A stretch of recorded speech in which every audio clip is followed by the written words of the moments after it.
My body matured faster than most girls my age. When I turned 18, my overprotective brother worried I'd be taken advantage of, so he asked his best friend to look after me. But the first time we met, that man's eyes never left my body. After I graduated from college, he kept crossing the line, again and again. By day, he was my boss, and by night, I was his personal assistant. For 4 years, we kept our affair a secret. He molded me into exactly what he liked, and the worst part, I let him one day.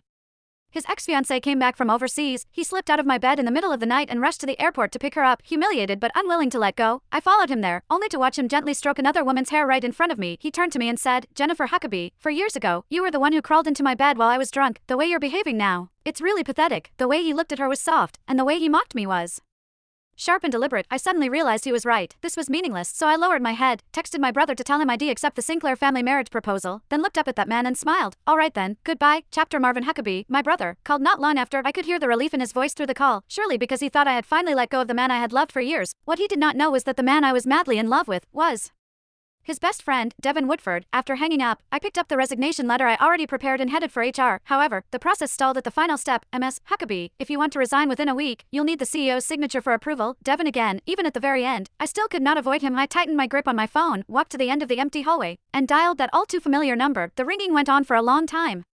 Just as I thought no one would pick up, the line clicked. A strange female voice came through. "Hello, looking for Devin? He's in the shower." In the shower. Those 3 words stabbed my chest like 1,000 poison needles. Nonetheless, my voice stayed calm, almost unnaturally so. "No need, thank you." Before she could say anything else, I hung up. The screen went dark, reflecting my pale face. Less than 2 minutes later, my phone buzzed violently again. I stared at Devin's name on the screen for several seconds before answering. "Did you need something?" His tone was businesslike, cold and detached. Just last night, this same man had been on top of me, whispering my name intimately over and over again. My fingers whitened around the resignation letter. "Mr. Woodford, there's a document that needs your signature before the process can go through." He gave a low hum of acknowledgement, then added, almost as an afterthought, "Oh, right, stop by later and pack up the rest of your stuff.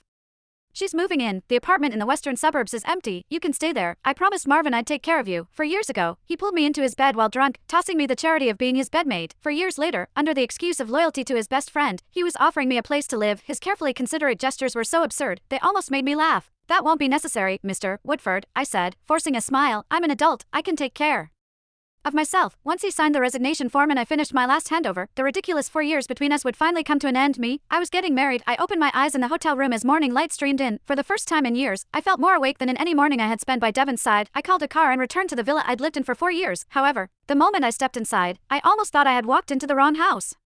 The once minimalist black and gray space was instead drenched in warm tones. The entryway wall, where I had begged him for a month to let me hang even a single plush toy, had been transformed into a display filled with stuffed animals. "Melissa likes it this way." Devin's voice sounded from behind me. When I turned, he looked slightly troubled. "She came by yesterday, saw your things and got upset." It was not until he led me to the storage room that I understood what he